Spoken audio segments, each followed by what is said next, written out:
বন্ধুরা আমরা মাছ ধোয়ার পরে কেন চা পাতি দেব আর তার সাথে থাকছে কিন্তু আরও প্রয়োজনীয় তোমাদের জন্য নতুন নতুন কিচেন টিপস। আশা করব টিপসগুলো কিন্তু তোমাদের প্রত্যেকটা গৃহিণীর জন্য কিন্তু খুবই মূল্যবান হতে চলেছে। তাই এই অনুরোধ থাকবে কোনোভাবে ভিডিওটা স্কিপ না করে সম্পূর্ণ দেখার।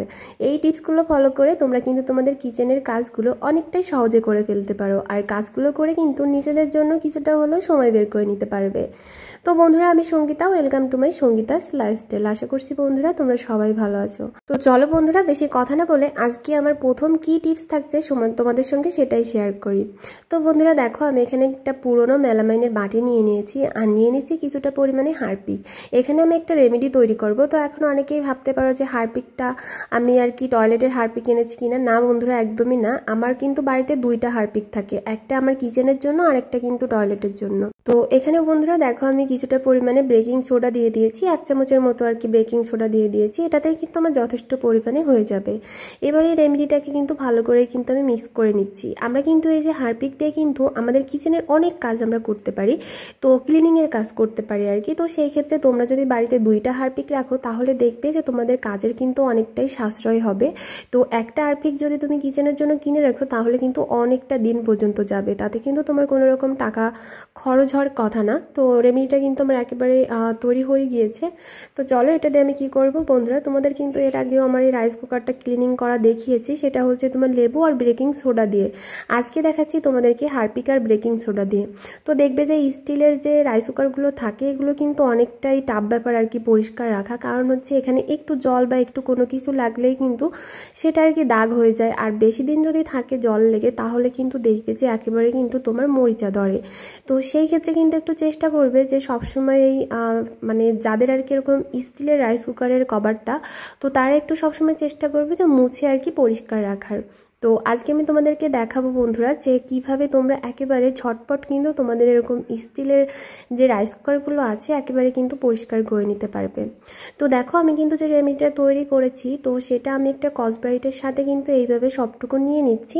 তো আমার কিন্তু এইটুকুই কিন্তু হয়ে যাবে, আমি যেটুকু তৈরি করেছি আমার কিন্তু সেইটুকুই হয়ে যাবে। তো তোমরা যাদের আর কি এরকম স্টিলের কাভার আছে তারাই কিন্তু এইভাবে পরিষ্কার করতে পারো। আর যাদের আর কি প্লাস্টিকের থাকে তাদের তো একটু একটা কাপড় ভিজিয়ে একটু যে কোনো লিকুইড দিয়ে কিন্তু মুছে নিলেই কিন্তু হয়ে যায়। তো সেই ক্ষেত্রে দেখো আমি এই কসব্রাইটটা দিয়ে কিন্তু ভালো করে ঘষে ঘষে কিন্তু এটা একেবারে ক্লিন করে নিয়েছি। আর এবার একটা শুকনো কাপড় দেখো ভালো করে মুছে তোমাদেরকে একটু দেখিয়ে দিচ্ছি যে কতটা সুন্দর পরিষ্কার হয়েছে। আর এখানে কিন্তু আমি কোনো রকম বেশি জল লাগাইনি, কারণ যেহেতু এটা ইলেকট্রিক জিনিস তো বেশি জল না লাগানোরই কথা। তো সেই ক্ষেত্রে আমি কিন্তু একটা শুকনো কাপড় দিয়ে আবার ভালো করে মুছে নিয়েছি। তো দেখো একেবারে নতুনের মতো চকচকে হয়ে গিয়েছে। আশা করি বন্ধুরা টিপসটা তোমাদের উপকারে আসবে। তো বন্ধুরা চলে এলাম আমার পরবর্তী টিপসে। তো বন্ধুরা এই টিপসটা হবে ঝিঙ্গে নিয়ে। তো অনেকেই আছে দেখবে যে যারা আর কি বটি দিয়ে আর কি তরকারি কেটে থাকে, বিশেষ করে এই যে ঝিঙ্গেটা আমরা বটি দিয়ে কেটে থাকি, তো সেই ক্ষেত্রে দেখবে যে বটি দিয়ে কাটা কিন্তু অতটাও সহজ হয় না, একটু কিন্তু বেশি সময় লাগে। তো বন্ধুরা আজকে আমি তোমাদের একটি সহজ পদ্ধতিতে এই ঝিঙ্গেটা আর কি ছালা দেখিয়ে দেবো বা ঝিঙ্গেটা কাটা দেখিয়ে দেবো কিভাবে তোমরা খুবই সহজে নতুন গৃহিণীরা আর কি ঝটপট কাজটা করে নিতে পারবে। তো চলো বটি দিয়ে না করে দেখো এখানে আমি প্রথমে একটা ছুরি নিয়ে নিয়েছি, ছুরিটার সাহায্যে কিন্তু মাঝখান থেকে কেটে নিয়েছি। আর বন্ধুরা দেখো এই যে একটা পিলার নিয়ে নিয়েছি আমি হাতে, তো পিলারটা দিয়ে জাস্ট এরকম করে প্রথম উপরে যে কষিগুলো আছে সেগুলো কিন্তু আমি কেটে নিচ্ছি। তারপরে দেখো বন্ধুরা এই যে পাশ থেকে কিন্তু জাস্ট তুমি একবার টান দেবে একেবারেই কিন্তু সুন্দর করে কিন্তু কাটা হয়ে যাবে। আর বটি দিয়ে কাটতে গেলে কিন্তু বন্ধুরা তোমরা একবার বটি দিয়েও যারা কেটেছো হয়তো জানো যে অনেকটাই কিন্তু সময় লাগে, ঝটপট করে কিন্তু কাজটা করা হয় না।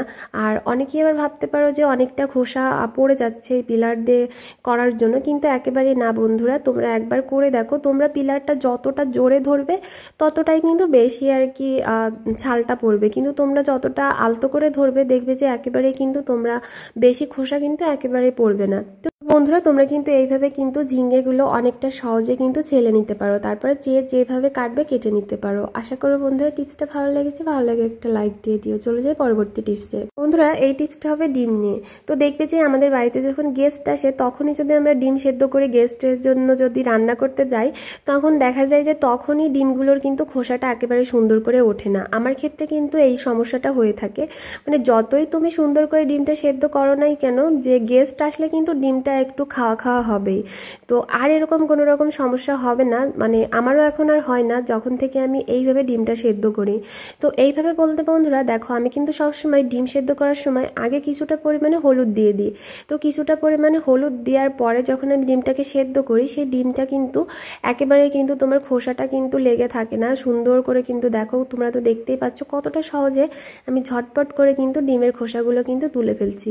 তো তোমরাও যদি ডিম সেদ্ধ করো তাহলে অবশ্যই কিন্তু এইভাবে একটু লেবু দিয়ে দিতে পারো, দেখবে যে কতটা সহজে ডিমের খোসাটা কিন্তু একেবারে উঠে যাবে। তারপর বন্ধুরা চলে যাব পরবর্তী টিপসে। বন্ধুরা এবারে টিপসটা হবে এই বেসিন নিয়ে। যে দেখো এই যে আমাদের টেবিলের পাশে, খাওয়ার টেবিলের পাশে যে বেসিনটা থাকে, দেখবে যে আমরা খাওয়ার পরে এখানে তো হাত ধুয়ে থাকি, তারপরে কিন্তু নানা ধরনের কাজ আমরা এখানে করে থাকি, হাতটা ধুয়ে থাকি। তো সেই ক্ষেত্রে আমরা যখন খাবারের পরে এখানে হাত ধুই তখন কিন্তু অনেকটা তৈলাক্ত ভাব থাকে, এটা কিন্তু সহজে কোনো কিছু দিয়ে কিন্তু পরিষ্কার করলে সহজে কিন্তু যেতে চায় না। তো সেই ক্ষেত্রে বন্ধুরা তোমাদের ঘরে যে কিচেনে যে হারপিকটা থাকে, তোমাদেরকে বলেছি যে একটা হারপিক কিচেনে রাখার চেষ্টা করবে, তাহলে কিন্তু ঘরের অনেক কাজ কিন্তু তোমরা করে নিতে পারবে। তো সেরকমই দেখো এখানে কিছুটা পরিমাণে হারপিক তোমরা দিয়ে তারপরে একটা স্কচব্রাইটের সাহায্যে কিন্তু তোমরা এটাকে আলতো আলতো করে কিন্তু ঘষে নিতে পারো। এখানে কোনো শক্ত জাতীয় কোনো কিছু দিয়েও ঘষার প্রয়োজন হবে না। হারপিকটা দেওয়ার পরে জাস্ট তোমরা 1 মিনিটের মতো মাখিয়ে রাখবে। আর যদি তোমরা মাখিয়ে রাখতে নাও চাও তাহলেও কিন্তু তোমরা আস্তে আস্তে করে কিন্তু ঘষা দিয়ে কিন্তু কাজটা করে নিতে পারো। দেখবে যে হারপিক দিয়ে যখন তোমরা এই যে বেসিন তারপরে টাইলস এগুলো পরিষ্কার করবে, এটা কতটা চকচকে ঝকঝকে হয়ে যায়। তো দেখো এইভাবে যদি আমরা পরিষ্কার করতে পারি, সপ্তাহে একবার যদি তোমরা হারপিক দিয়ে পরিষ্কার করো আর অন্য অন্য দিন যদি যে কোনো লিকুইড বা লবণ, তোমাদেরকে তো আগেও দেখিয়েছি, যদি পরিষ্কার করে নিতে পারো তাহলে দেখবে অনেকটা চকচকে হয়ে গিয়েছে। তো বন্ধুরা একটু তোমাদেরকে ধুয়ে দেখিয়ে দিই যে হারপিক দিয়ে পরিষ্কার করার ফলে এটা কতটা চকচকে ঝকঝকে হয়ে গিয়েছে। দেখতেই তো পাচ্ছ বন্ধুরা, তোমরা কিন্তু এই টিপসটা অবশ্যই ফলো করতে পারো। আর বন্ধুরা আমার চ্যানেলে যদি নতুন হয়ে থাকো বা নতুন যে বন্ধুরা এসেছো, তারা অবশ্যই আমার চ্যানেলটিকে সাবস্ক্রাইব করে আমার পাশে থেকে যেতে পারো আরও অনেক নতুন নতুন কিচেন টিপস পাওয়ার জন্য। তো এবার এলাম বন্ধুরা আমার পরবর্তী টিপসে। তো আমরা কেন মাছ ধোয়ার পরে চাপাতি দেব? তো বন্ধুরা দেখো অনেকেই আছে যারা কিন্তু মাছ খেতে পারে না, মাছের থেকে কিন্তু উগ্র একটা গন্ধ বের হয় অনেকের ক্ষেত্রে। তো প্রথম আমি তোমাদেরকে বলি যে যারা মাছ খেতে পারো না, তারা যখন মাছটা রান্না করবে তাদের জন্য তো একটু করবে কি, আগে থেকে একটু এরকম লেবু মাখিয়ে রেখে দেবে, তাহলে দেখবে যে মাছ থেকে কিন্তু কোনো রকম আর বাজে উগ্র গন্ধ একদমই কিন্তু বের হবে না। তো এখানে দেখো বন্ধুরা মাছটাকে ভালো করে মেখে তারপরে কিন্তু তোমরা লবণ হলুদটা দিয়ে কিন্তু মাছটাকে ভাজি করে নিতে পারো। তারা মাছটা গন্ধের জন্য খেতে পারো না, তারা কিন্তু ইজিভাবে কিন্তু মাছটা খেতে পারবে। তো বন্ধুরা এবার আসি আমার মূল টিপসে। যে দেখো আমরা যখন মাছটা এইভাবে ধরি হাত দিয়ে, তো মাছটা তো হাত দিয়েই ধরতে হবে ধোয়ার জন্য বা মাছটা মাখানোর জন্য। তো অনেক সময় দেখা যায় হাত থেকেও কিন্তু বাজে দুর্গন্ধ বের হয়। আমরা কিন্তু অনেক সময় হাতে হ্যান্ড ওয়াশ মানে যে কোনো হাত ধোয়া জিনিস দিয়ে ধুলেও কিন্তু সহজে কিন্তু উগ্র গন্ধটা কিন্তু যেতে চায় না। তো সেই ক্ষেত্রে বন্ধুরা তোমরা যে কোনো হ্যান্ড ওয়াশ দিয়ে হাতটা ধোয়ার পরে জাস্ট এইভাবে তোমরা সকালে যে চাপাতিটা খেয়েছো বা তোমাদের ঘরে যদি চাপাতি থাকে, এরকম হাতে একটু চাপাতি দিয়ে তোমরা হাতটা যদি একটু মাসাজ করে নাও, তাহলে দেখবে যে হাত থেকে কিন্তু মাছের উগ্র গন্ধটাও চলে গিয়েছে। আর তারপরে হাতটা ধুয়ে তোমরা কিন্তু হাতটাকে ভালো করে মুছে নিতে পারো, দেখবে যে হাতটা কতটা সফটও হয়েছে আর হাত থেকে কিন্তু কোনো রকম আর বাজে দুর্গন্ধ বের হবে না। তো এইভাবে জাস্ট 1 মিনিটের মতো 2 হাতটা এইভাবে একটু মাসাজ করে নেবে বন্ধুরা। তো বন্ধুরা আজকের ভিডিওটি আমার এই পর্যন্তই ছিল। আজকের এই ছোট্ট ভিডিওটি থেকে তোমাদের কোন টিপসটা সব থেকে ভালো লেগেছে সেটা অবশ্যই কমেন্ট করে জানিও। আর ভিডিওটা ভালো লেগে থাকলে চ্যানেলটিকে সাবস্ক্রাইব করে আমার পাশে থেকে যেতে পারো। তো থ্যাংক ইউ।